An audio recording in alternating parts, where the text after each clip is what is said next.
Assalamualaikum warahmatullahi wabarakatuh. Halo semuanya, perkenalkan saya Roselin Gita Ramadhani dengan NRP 5017-51024 dari Departemen Teknik Geofisika. Nah, pada kesempatan kali ini saya akan melakukan review sebuah buku yang sudah saya baca, yang dimana judulnya adalah Geophysics A Very Short Introduction.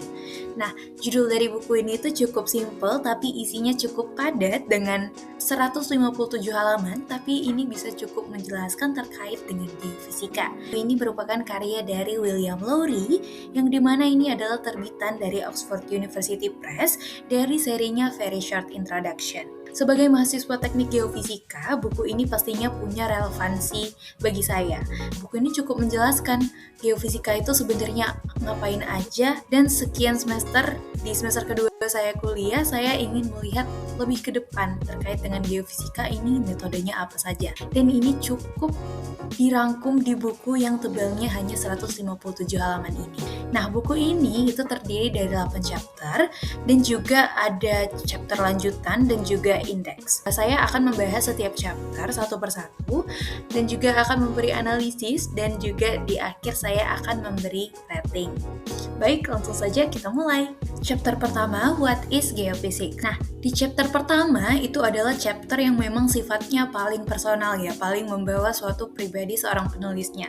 Nah, namun chapter ini juga adalah chapter yang paling mudah dicerna. Diri saya sebagai mahasiswa baru pastinya di chapter introduction inilah merupakan chapter yang paling mudah untuk dicerna. Si penulis itu tidak langsung membuka dengan definisi-definisi fisika, tapi dia mulai dengan pengantar dari cerita pribadinya sebagai dia itu seorang pemuda dari Skotlandia, yang dimana dia pada tahun 1961 dia turun dari pesawat di daerah terpencil di Kanada, dan dia dikelilingi oleh 5 orang Indian, Cree, dan seorang koki. Nah, tugas mereka itu adalah menggunakan peralatan dari geofisika untuk bisa mencari sumber nikel yang tersembunyi di bawah hutan belantara. Nah, dari pengantar ini, si penulis langsung menunjukkan bahwa ternyata geofisika itu bukan soal rumus-rumus yang berada di papan tulis atau rumus-rumus fisika, tapi itu adalah soal eksplorasi nyata yang berada di lapangan. Dari sana baru si penulis itu memberi suatu definisi formal. Geophysics is a field of earth science that use the methods of physics to investigate the physical properties of the earth and the process that have determined and continue to govern its evolution. Setelah itu, si penulis atau si William Lowry itu menjelaskan bagaimana rentang waktu proses geologi yang sangat lebar. Dari awalnya asalnya dari getaran gempa bumi yang berlangsung dalam sepersekian detik, hingga pergerakan lempeng tektonik yang dia butuh jutaan tahun untuk berpindah. Nah, jadi ini menunjukkan bahwa ternyata objek studi di geofisika itu sangat-sangat kompleks. Dia juga menyebutkan sejarah singkat geofisika sebagai ilmu, mulai dari revolusi ilmiah oleh Copernicus, lalu seperti dari Galileo, Kepler, hingga ke Newton. Lalu juga dia di situ menjelaskan tentang teori tektonik lempeng, yang dimana di tahun 1960-an itu mengubah cara kita memahami suatu perpindahan permukaan bumi itu secara lebih revolusioner. Nah, ada juga penjelasan tentang bagaimana kemajuan elektronik digital dan juga digunakannya pemrosesan data komputer yang mengakibatkan geofisika modern itu lebih berevolusi lagi. Yang menarik juga, di sini si penulis itu dengan jujur mengatakan adanya batas-batas ilmu dari geofisika, seperti contohnya di prediksi gempa bumi. Sampai sekarang, prediksi gempa bumi itu masih belum bisa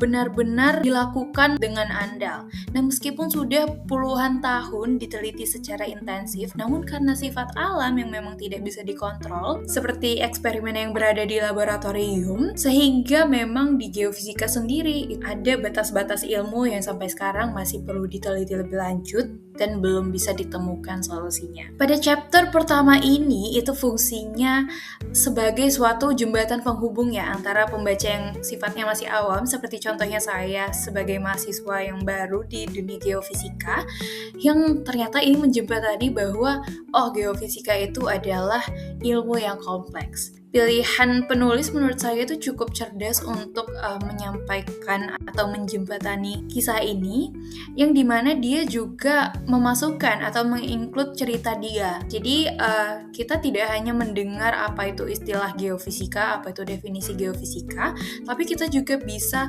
mendengar dan tahu secara langsung bagaimana eksplorasinya. Jadi secara konten di chapter ini tuh membahas kurang lebih tentang ruang lingkup geofisika, metode-metodenya, relevansinya terhadap pemahaman bumi, yang dimana memang di bagian awal tuh tidak ada matematika ataupun fisika, karena memang sifatnya masih mengantar. Membaca di chapter pertama ini itu rasanya cukup relate dengan pertanyaan penulis yang pertama kali, apa yang sebenarnya dicari di geofisika ini. Setelah sedikit belajar terkait seismik sampai juga ke metode-metode seperti geolistrik dan elektromagnetik, juga sebagai mahasiswa geofisika saya menyadari gimana luasnya pembelajaran atau cakupan dari ilmu geofisika ini.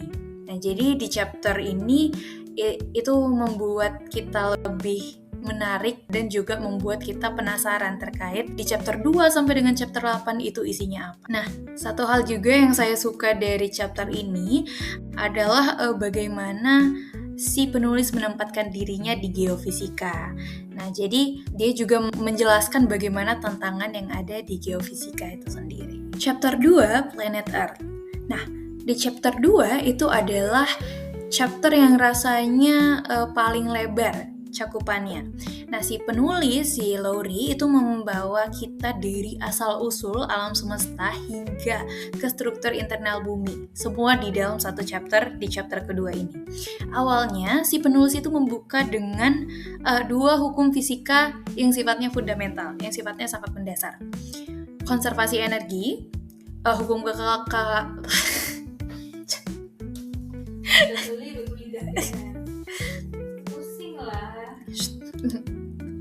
hukum kekekalan energi dan juga konservasi momentum sudut atau hukum kekekalan momentum sudut.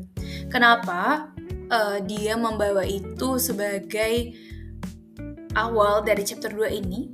Karena keduanya memang suatu fondasi utama untuk memahami bagaimana tata surya kita ini terbentuk. Nah, lalu si penulis itu menjelaskan bagaimana model Big Bang secara singkat.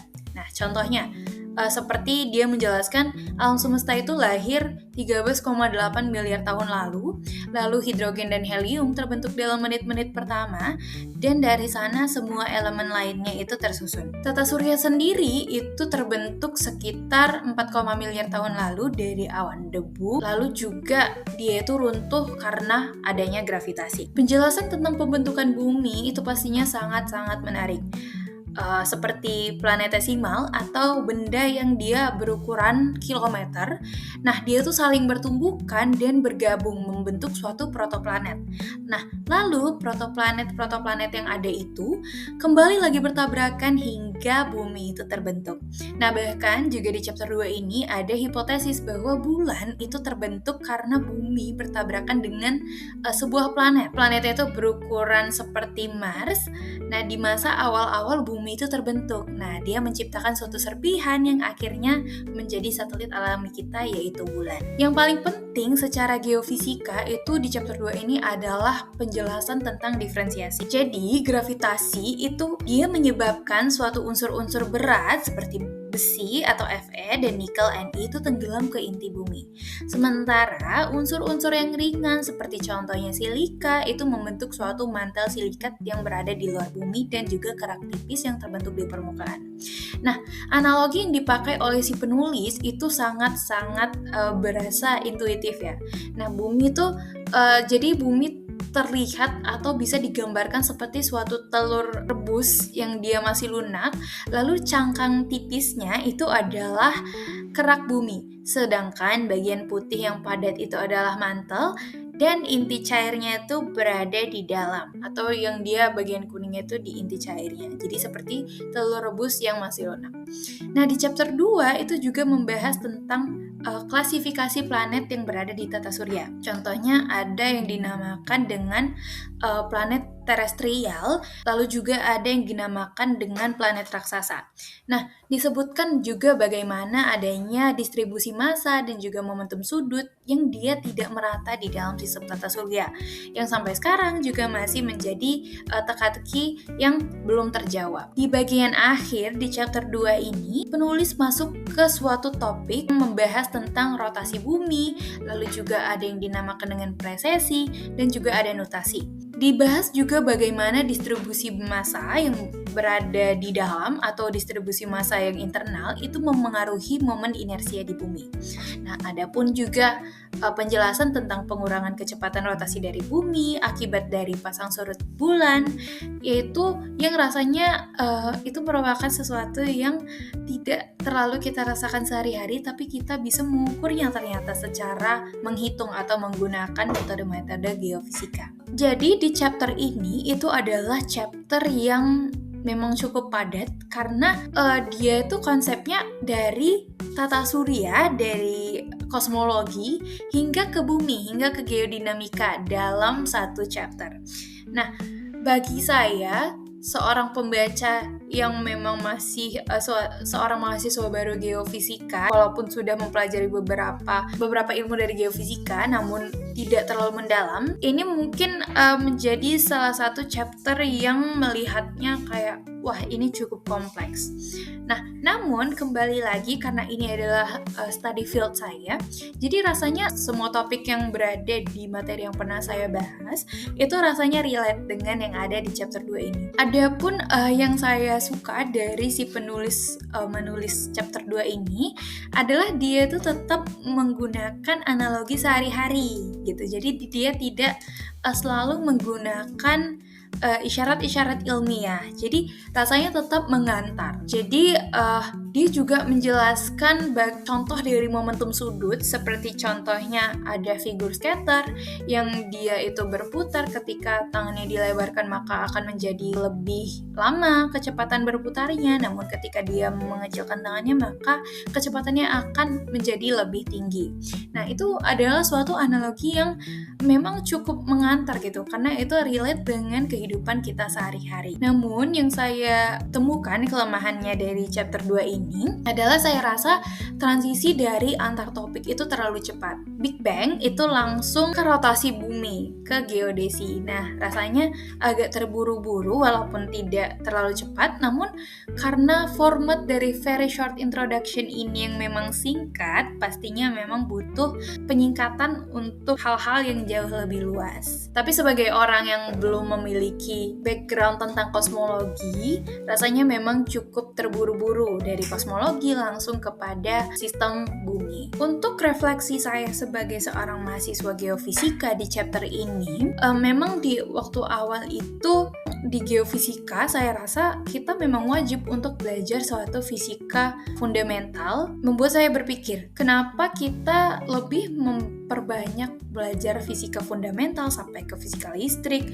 yang rasanya jauh dari lapangan, karena geofisika adalah jurusan yang memang dekat ke eksplorasi. Namun di dalam chapter 2 ini, rasanya si penulis itu menjawab bahwa memang hukum-hukum fisika yang kita pelajari itulah yang mengatur planet, juga mengatur semua apapun yang kita ukur di bumi. Seperti contohnya gravitasi dari Newton, itu bukan soal apel jatuh, tapi itu juga menjadi jawaban kenapa inti bumi itu padat, kenapa gunung-gunung itu terbentuk, lalu juga kenapa kerak samudra itu bisa tenggelam saat dia bertabrakan dengan kerak benua. Itu adalah hukum-hukum fisika fundamental yang rasanya memang dasar, tapi itulah yang mengatur planet kita. Chapter ketiga, Seismology and the Earth's Internal Structure. Menurut saya, ini adalah salah satu chapter favorit saya dari seluruh buku yang telah saya baca, dan juga chapter yang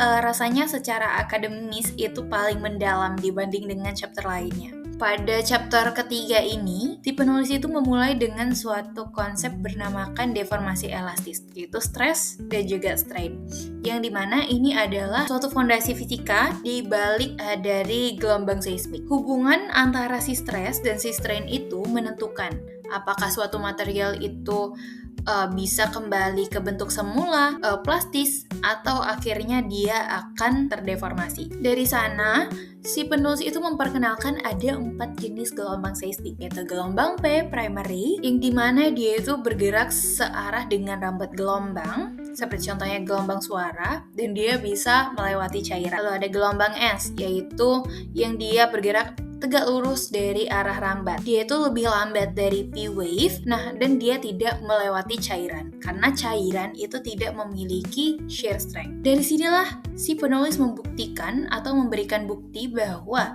inti luar bumi itu cair. Lalu juga ada gelombang permukaan atau surface wave, Rayleigh dan juga Love, yang dimana dia menjalar di permukaan bumi.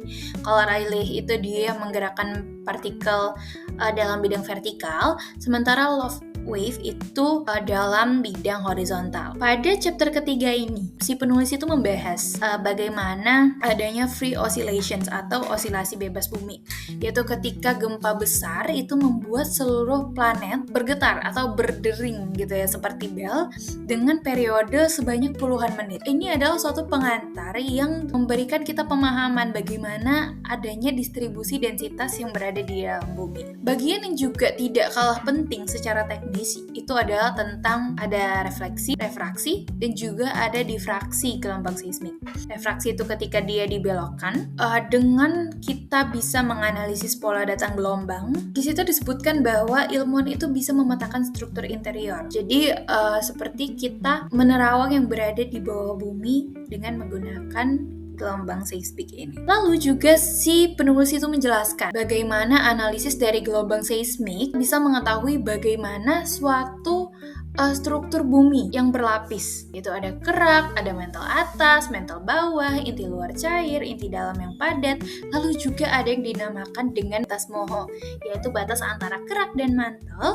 Yaitu juga ada dibahas tentang batas daripada inti dan mantel, dan juga batas antara inti luar dan juga inti dalam. Semuanya itu disebutkan bahwa batas-batasnya ini diidentifikasi dari perubahan kecepatan gelombang seismik yang ada. Ini juga menghubungkan dengan apa yang sudah saya pelajari di awal ketika ada di pengantar ilmu kebumian dan juga di geologi fisik. Jadi di chapter ini itu adalah saya rasa chapter yang mendemonstrasikan paling baik bagaimana kekuatan seismik sebagai alat geofisika.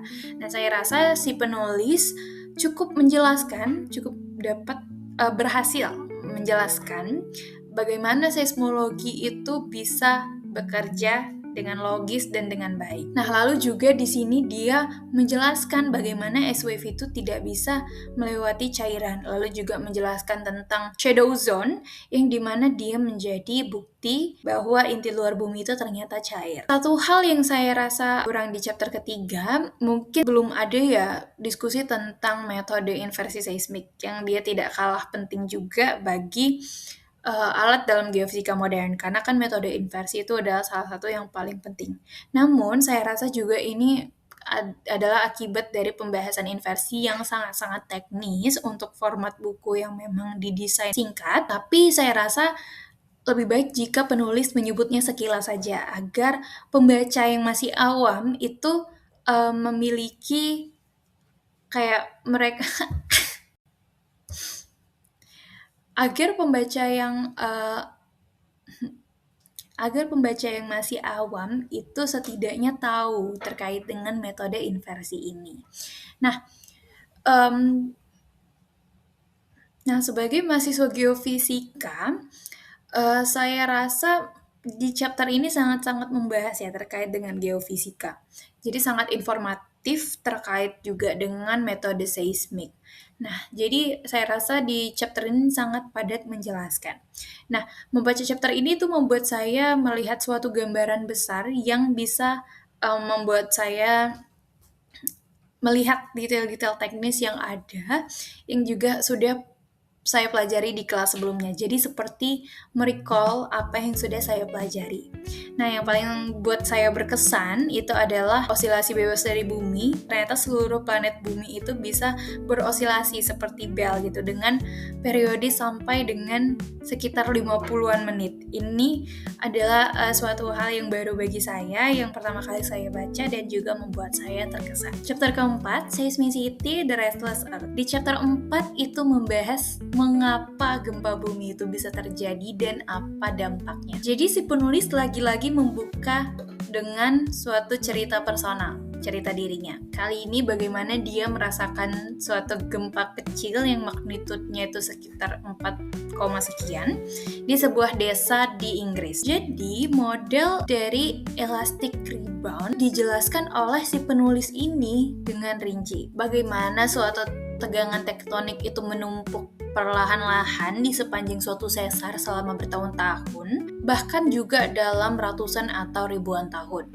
Sampai material dari suatu batuan itu mencapai suatu batas elastisitasnya dan dia tiba-tiba terdeformasi atau patah. Nantinya dia tuh melepaskan suatu energi yang tersimpan sebagai suatu gelombang seismik. Nah, model ini itu pertama kali dirumuskan semenjak gempa dari San Francisco, yang dimana ini adalah landasan pemahaman kita tentang gempa tektonik. Kemudian si penulis itu membahas bagaimana pengukuran dari besar gempa, skala Richter, magnitudo moment atau MW, dan juga intensitas. Dia menjelaskan bagaimana keterbatasan dari skala Richter untuk gempa yang sangat besar karena saturasi, dan juga mengapa magnitudo moment atau MW itu menjadi ukuran yang dia lebih baik. Dijelaskan pula tentang skala Mercalli untuk mengukur intensitas berdasarkan efek yang dirasakan. Berguna untuk menilai seperti seismisitas yang dia berasal dari catatan-catatan lama atau berasal dari sejarah-sejarah lalu. Bagian tentang distribusi global gempa bumi atau seismisitas tadi itu dikaitkan langsung dengan teori tektonik lempeng. Nah, lebih dari 90% gempa yang dia terjadi di zona seismik yang sempit dan juga terdefinisi dengan baik, yaitu batas-batas di antar lempeng, itu salah nada. Ulang. Nah, bagian tentang distribusi global gempa bumi atau seismisitas itu dikaitkan langsung dengan teori tektonik lempeng, bahwa ternyata lebih dari 90% gempa yang dia terjadi di zona seismik yang sempit dan terdefinisi dengan baik, yaitu pada batas-batas di antar lempeng. Si Lowry, si penulis, juga menyinggung tentang bagaimana bahaya tsunami yang dipicu oleh gempa pada subduksi. Dia juga menjelaskan setelah itu tentang prosedur peringatan dini. Nah, pada chapter ini itu diakhiri dengan diskusi tentang prediksi gempa bumi. Yang bisa didapatkan saat ini itu adalah hanya suatu penilaian atau hazard dari seismik.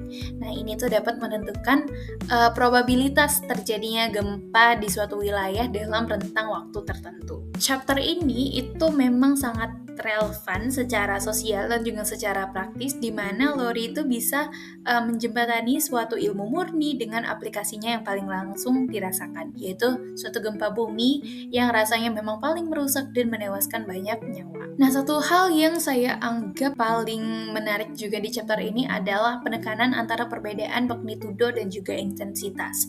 Nah, karena ini cukup sering membingungkan di masyarakat umum dan juga di diri saya sendiri. Penulis itu menjelaskan dengan sangat-sangat baik, yang dimana kalau magnitudo itu adalah sifat dari sumber gempanya atau secara objektif, sementara intensitas itu adalah sifat dari pengamatannya, yaitu tergantung jarak dan juga kondisi lokal setempat. Nah, sebagai mahasiswa yang berada di Indonesia yang juga terletak di suatu negara yang berada di Ring of Fire dengan seismisitas yang sangat tinggi, rasanya chapter ini cukup personal, terkait juga dengan kita hidup di beberapa lempeng tektonik seperti Indo-Australia, Eurasia, dan juga Pasifik, dan juga gempa besar yang pernah terjadi seperti di Aceh, di Palu, di Cianjur. Itu adalah salah satu refleksi yang paling bisa saya rasakan oleh chapter ini. Nah, yang masih membuat saya sedikit sedih itu bagaimana kita di di Indonesia dengan ilmu geofisika yang saya rasa sudah cukup kompleks dan maju, namun reminding kita ke masyarakat itu masih belum bisa secara menyeluruh. Nah, ini menjadi juga motivasi kembali ya, bahwa masih banyak sekali yang perlu dikerjakan dan juga lapangan geofisika itu masih sangat terbuka untuk kontribusi bagi generasi-generasi penerus. Chapter 5, Gravity and the Figure of Earth. Pada chapter kelima ini itu dibahas terkait gravitasi dan juga bentuk bumi. Yaitu ini merupakan dua topik yang sangat erat terhubung ternyata. Si penulis itu membuka dengan perjalanan panjang dari pemahaman manusia tentang bentuk dari bumi. Dari awalnya dia Pythagoras yang dia berspekulasi bahwa bumi itu bulat sekitar 2500 tahunan lalu, hingga juga Newton yang dia memprediksi bahwa rotasi bumi yang terjadi itu membuatnya sedikit oblate atau sedikit pepat begitu ya. Sampai hingga sekarang pengukuran modern yang ada lebih presisi lagi menggunakan GPS. Si penulis itu menjelaskan bagaimana suatu gaya sentrifugal akibat dari rotasi bumi itu menyebabkan bumi itu bentuknya tidak bola sempurna ternyata, melainkan ellipsoid. Ini juga disebut sebagai reference ellipsoid dan digunakan sebagai acuan untuk semua perhitungan gravitasi. Bagian yang juga sangat menarik itu adalah tentang geoid, yaitu suatu permukaan potensial gravitasi yang sesungguhnya memang ada. Geoid itu tidak sama dengan ellipsoid karena distribusi massa yang berada di dalam bumi itu tidak homogen. Nah, geoid itu dia bergelombang, naik dan turun. Disebut juga dengan undulations hingga dia lebih dari 100 meter di beberapa tempat. Nah, perbedaan antara geoid dan juga ellipsoid itu mencerminkan Perbedaan antara geoid dan ellipsoid itu mencerminkan perbedaan atau bagaimana heterogennya massa yang berada di interior bumi. Misalnya, ada anomali massa yang berada di mantel akibat dari suatu proses geodinamika. Nah, si penulis juga membahas tentang instrumen dari gravitasi, seperti contohnya gravimeter absolut, yang dimana gunanya untuk mengukur suatu percepatan jatuh bebas dengan laser.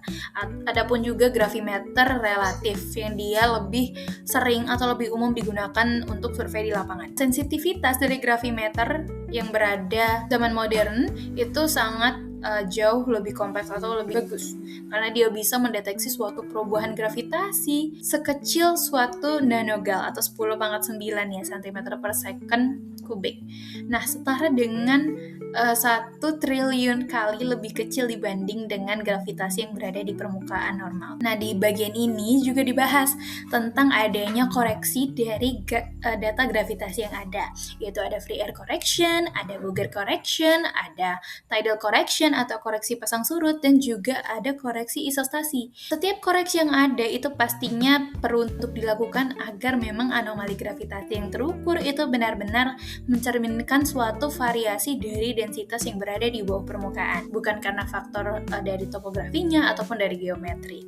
Nah, pada bagian akhir si penulis itu menjelaskan konsep dari isostasi. Ini adalah konsep penting dalam geodinamika. Nah, kerak bumi itu ternyata dia mengapung di atas mantel yang lebih padat, dan juga daerah yang memiliki massa lebih besar yang berada di permukaan seperti pegunungan itu ternyata memiliki seperti suatu akar yang lebih dalam ke dalam mantel. Nah, jadi ini adalah suatu prinsip keseimbangan yang dia mengatur ketinggian permukaan bumi. Chapter ini adalah chapter yang paling menjelaskan secara konseptual, yang dimana si penulis dengan sangat baik menunjukkan bahwa ternyata sesuatu yang kita rasakan tiap hari, yaitu gravitasi, ternyata menyimpan informasi yang sangat-sangat kaya, sangat-sangat banyak tentang interior bumi, tentang distribusi massa, ataupun dinamika planet yang kita tempati sekarang. Terima kasih. Wassalamualaikum warahmatullahi wabarakatuh. Saya sangat suka tentang penjelasan geoid karena ini adalah juga salah satu konsep yang membingungkan. Namun si penulis itu membuatnya lebih intuitif. Seperti contohnya, dia menyampaikan untuk membayangkan jika seluruh bumi itu ditutup oleh air laut yang diam. Permukaan air itu adalah geoid. Sesederhana itulah deskripsi yang disampaikan oleh penulis, namun ternyata implikasinya itu sangat-sangat dalam. Sebagai mahasiswa geofisika, kita juga nanti akan belajar tentang teknik pengolahan dan juga interpretasi dari data gravitasi secara lebih mendalam. Nah, pada chapter ini rasanya itu kita diberi suatu konteks yang sangat baik, terutama juga tentang adanya koreksi dan juga konsep geoid yang dia membuat materi-materi kuliah itu kita bisa relate dan bisa kedepannya lebih mudah dipahami secara konseptual. Lalu juga ada salah satu yang paling buat saya berkesan, yang dimana ada fakta bahwa rata-rata densitas bumi itu sekitar 5.000 kg per meter kubik, sementara batuan di permukaan itu hanya sekitar 2.700 kg per meter kubik. Nah, perbedaan densitas inilah yang dia sangat jauh itu adalah bukti langsung bahwa ternyata densitas itu harus meningkat drastis ke dalam bumi. Nah, dari situlah suatu penyampaian tentang inti bumi yang dia itu tersusun atas besi dan nikel yang padat itu bermula. Chapter ke-6, The Earth's Heat. Pada chapter ini, si penulis itu membahas bagaimana panas internal bumi. Si penulis itu membuka dengan klarifikasi penting. Panas dan suhu itu adalah dua hal yang berbeda.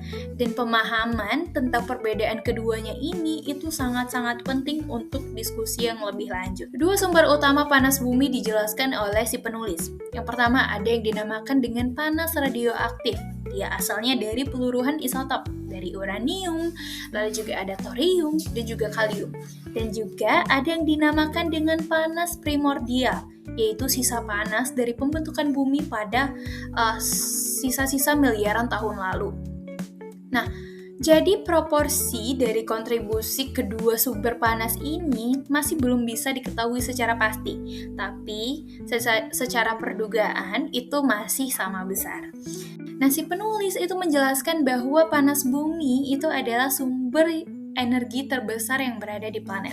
Lebih dari 100 kali energi yang dilepaskan oleh gempa bumi dan juga 10 kali lebih besar dibandingkan dengan kehilangan energi kinetik akibat perlambatan dari rotasi bumi oleh tidal atau pasang surut.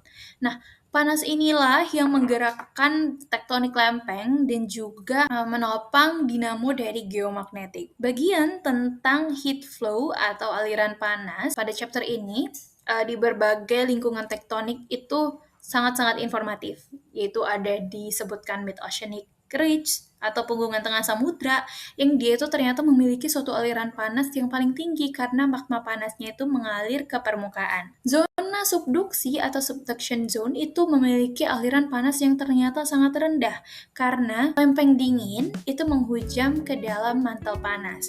Nah, rata-rata dari heat flow global itu sekitar 92 megawatt per meter kubik. Selanjutnya, si penulis juga menjelaskan adanya mantle convection atau konveksi mantel, yaitu proses di mana batuan dari mantel yang sangat panas itu walaupun dia padat, dia mengalir dalam kecepatan yang sangat-sangat pelan dalam skala waktu geologis. Konveksi ini itu adalah suatu mesin ya di balik dari pergerakan lempeng tektonik yang dia secara intuitif mungkin kita sulit untuk membayangkan batuan padat itu mengalir, namun pada tekanan dan suhu ekstrem yang berada di mantel bawah dan juga pada skala waktu sangat-sangat lama, jutaan tahun, inilah yang memang sesungguhnya terjadi. Adapun diskusi yang disampaikan oleh si Lowry terkait dengan profil dari suhu di dalam bumi, yaitu dari sekitar 1000 derajat Celcius di batas kerak mantel hingga sampai ke pusat bumi itu berada di 5.000 sampai 6.000 derajat Celcius. Suhu yang sangat tinggi di inti bumi itulah yang nantinya mempertahankan bahwa inti luar itu tetap dalam keadaan cair. Chapter ini itu sangat-sangat penting saya rasa secara geodinamika, yang dimana tanpa adanya heat flow internal, tanpa juga adanya convection dari mantel, dan juga tidak adanya tektonik lempeng, maka tidak mungkin terbentuk suatu pegunungan dan juga cekungan dari samudra. Karena panas internal bumi itu adalah mesin utama di balik hampir semua proses geologi yang dinamis yang bekerja di bumi. Yang saya apresiasi juga bagaimana cara Lowry itu menjelaskan hubungan langsung antara heat flow dan juga usia dari oceanic lithosphere atau litosfer samudra. Dia menjelaskan bahwa litosfer samudra itu mendingin saat dia bergerak menjauh dari punggungan, dan aliran panasnya itu berbanding terbalik dengan akar kuadrat dari usianya. Hubungan inilah yang menghubungkan antara thermal, geodinamika, dan juga tektonik dalam satu pembahasan atau satu persamaan. Satu hal yang saya harap lebih dibahas lebih lanjut atau sedikit disinggung terkait di chapter ini adalah tentang geothermal sebagai energi terbarukan. Karena potensi dari panas bumi atau geothermal itu sangat-sangat besar, terutama di negara-negara dengan aktivitas vulkanik yang tinggi seperti di Indonesia, lalu juga seperti di Iceland ataupun di New Zealand. Nah, relevansi seperti inilah yang belum disampaikan oleh penulis. Sebagai mahasiswa di Indonesia dengan negara yang memiliki potensi geothermal terbesar di dunia, saya rasa chapter ini adalah bidang yang sangat relevan dan kontribusinya juga sangat besar baik untuk ketahanan energi di negara Indonesia ataupun renewable energy. Chapter ini juga membuat saya lebih merefleksikan bagaimana lambatnya ternyata proses geologi itu terjadi dibandingkan dengan skala waktu manusia. Karena konveksi mantel itu terjadi dalam skala sentimeter per tahun. Nah, kita memang tidak bisa mengamati secara langsung proses ini. Yang bisa kita lakukan atau kita hitungkan adalah jejak-jejaknya yang kita ukur, dan juga kita membangun suatu pemrograman atau model komputer gitu untuk memahaminya. Nah, inilah yang menjadi suatu lapangan atau field dari pembelajaran geofisika itu sendiri. Chapter 7, The Earth's Magnetic Field. Pada chapter 7 itu dibahas terkait dengan medan magnet bumi. Salah satu topik yang paling kaya akan sejarah, paling juga misterius, paling juga luas sekali implikasinya dalam seluruh buku yang dibuat oleh Lowry ini. Si penulis itu membuka dengan mengingatkan pembaca bahwa medan magnet bumi itu adalah seperti suatu perisai bagi bumi. Tanpa medan magnet yang membelokkan partikel bermuatan dari angin matahari, maka permukaan bumi itu akan terpapar radiasi berbahaya yang bisa menghancurkan atmosfer kita dan juga mengancam organisme hidup yang berada di bumi. Asal-usul dari medan magnet itu dijelaskan melalui teori dinamo geomagnetik. Inti luar yang cair dan konduktif akan listrik itu bergerak melalui medan magnet yang ada. Dia menginduksi arus listrik yang pada gilirannya nanti menghasilkan suatu medan magnet baru yang dinamakan juga dengan proses umpan balik. Nah, dia akan mempertahankan dirinya sendiri. Penulis juga menjelaskan bahwa medan magnet bumi itu didominasi oleh komponen dipol, seperti contohnya magnet batang yang miring sekitar misalnya 10 derajat terhadap sumbu rotasi, ditambah dengan komponen non-dipol yang lebih lemah. Nah, komponen non-dipol itu mencerminkan arus yang lebih kompleks di dalam inti dan juga magnetisasi batuan yang berada di kerak bumi. Adapun bagian tentang variasi sekuler yang dibahas, yang paling menarik juga adalah tentang adanya magnetic reversals atau pembalikan polaritas magnet. Jadi magnet yang berada di kutub utara dan di kutub selatan itu bergantian tempat. Ini itu terjadi secara tidak beraturan, rata-rata setiap beberapa ratus ribu tahun, dan juga bukti nyatanya itu terekam dalam magnetisasi batuan laut di kedua sisi mid-oceanic ridge atau oceanic ridge. Ini adalah bukti langsung untuk teori tektonik lempeng itu benar-benar terjadi. Nah, di bagian akhir pada chapter ini, si penulis membahas tentang pengaruh matahari terhadap medan magnet bumi. Seperti contohnya angin surya yang tadi dibahas, lalu ada badai geomagnetik, lalu juga penyebab aurora itu terjadi, dan juga dampak dari semburan massa koronal atau yang dinamakan dengan CME pada jaringan listrik. Ini menunjukkan bahwa ternyata geomagnetisme itu bukan hanya tentang ilmu yang mempelajari tentang interior yang berada di bumi, tapi juga bagaimana koneksi dari bumi dan juga matahari yang dia mempengaruhi kehidupan kita. Juga ada pun tentang penjelasan paleomagnetisme yang dia membahas bagaimana magnetisasi dari batuan dasar samudra itu merekam adanya pembalikan polaritas dari bumi.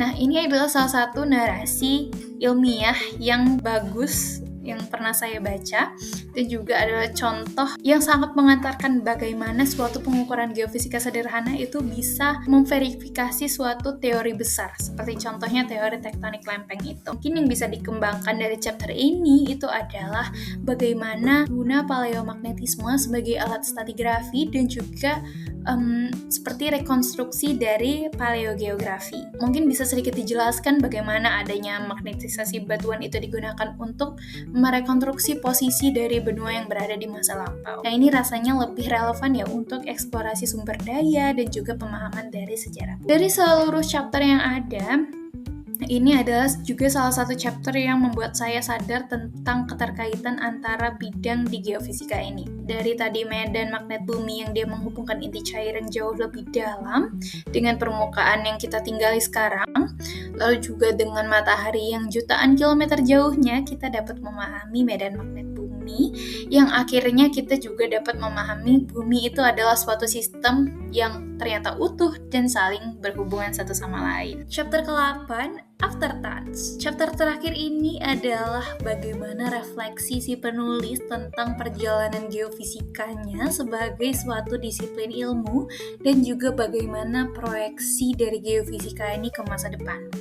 Nah, di bagian ini itu bukan chapter dengan konten yang isinya itu teknis ya, melainkan sebagai suatu say penutup yang isinya cukup thoughtful. Penulis Lowry itu membahas bagaimana kemajuan teknologi terutama dari satelit geodesi, lalu juga jaringan GPS dan juga komputasi itu bisa merevolusi cara kita untuk mengukur dan juga memahami bumi. Nah, Lowry itu juga merefleksikan tentang adanya penerimaan ide-ide baru dalam ilmu pengetahuan yang seringkali tidak bisa langsung diserap atau diterima karena adanya hambatan politik, adanya sosial, ataupun akademik.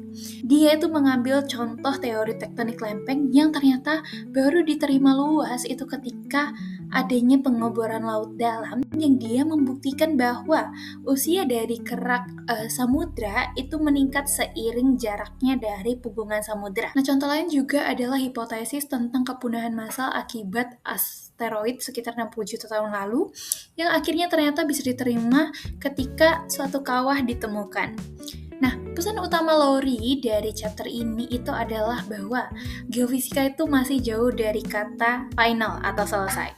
Masih banyak sekali misteri yang belum terpecahkan, dari prediksi gempa bumi hingga asal-usul dari mental plums, lalu juga dia mendefinisikan bahwa geofisika itu masih terus berkembang dengan alat-alat yang baru yang dia semakin canggih. Lalu juga dia itu mengakhiri buku ini dengan kata yang saya rasa cukup inspiratif.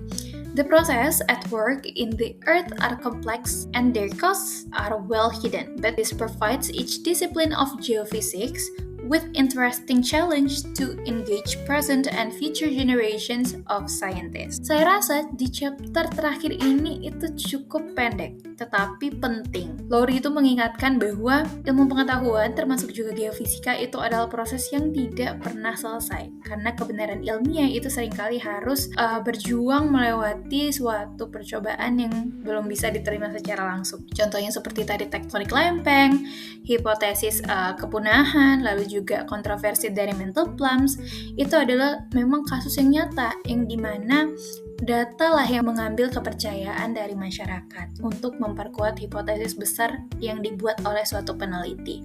Nah, satu hal yang saya harap di chapter terakhir ini adalah suatu diskusi terkait dengan tantangan yang ada pada etika dan juga sosial yang memang dihadapi oleh seorang geofisikawan modern. Misalnya bagaimana dia bertanggung jawab dalam komunikasi untuk membahas resiko bencana terhadap masyarakat, ataupun ketika adanya kebingungan terkait eksplorasi sumber daya di kawasan yang cukup sensitif. Namun memang ini masih di luar cakupan yang harusnya dibahas oleh penulis. Nah, sebagai mahasiswa geofisika, rasanya chapter penutup ini adalah surat akhir atau surat penting Lowry terhadap generasi geofisikawan selanjutnya. Nah, si Lowry tidak menutup buku dengan kesimpulan mengatakan bahwa dia telah puas diri sebagai geofisikawan, justru sebaliknya. dia membuka pintu bagi generasi-generasi muda untuk bisa menjawab pertanyaan-pertanyaan besar yang masih menunggu untuk dijawab jawabannya. Bagi saya sebagai mahasiswa, ini adalah pesan yang cukup memotivasi saya untuk memilih karir di bidang geofisika. Bukan karena memang sudah banyak yang diketahui, tapi karena masih banyak sekali yang belum bisa dipahami. Rating secara keseluruhan dari buku ini mungkin saya akan membaginya dalam beberapa kategori skor dengan nilai 1-10 dan juga dengan komentarnya. Yang pertama, kedalaman konten. Itu 8 dari 10.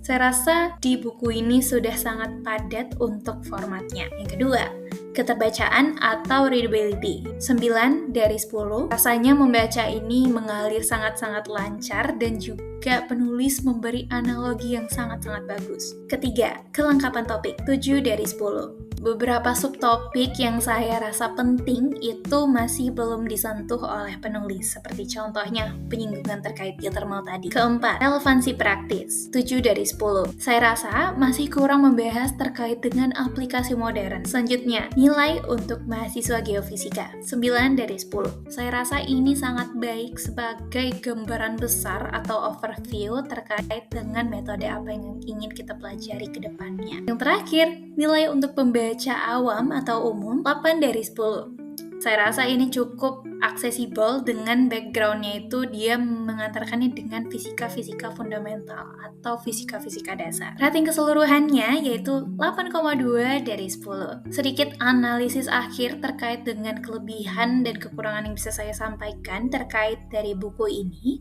Yang pertama yaitu untuk kelebihannya, narasinya yang cukup membumi dan juga personal. Saya rasa Lori itu tidak menulis buku seperti suatu buku teks yang dimana dia langsung menginput seluruh jenis rumus-rumus fisika dan juga matematika.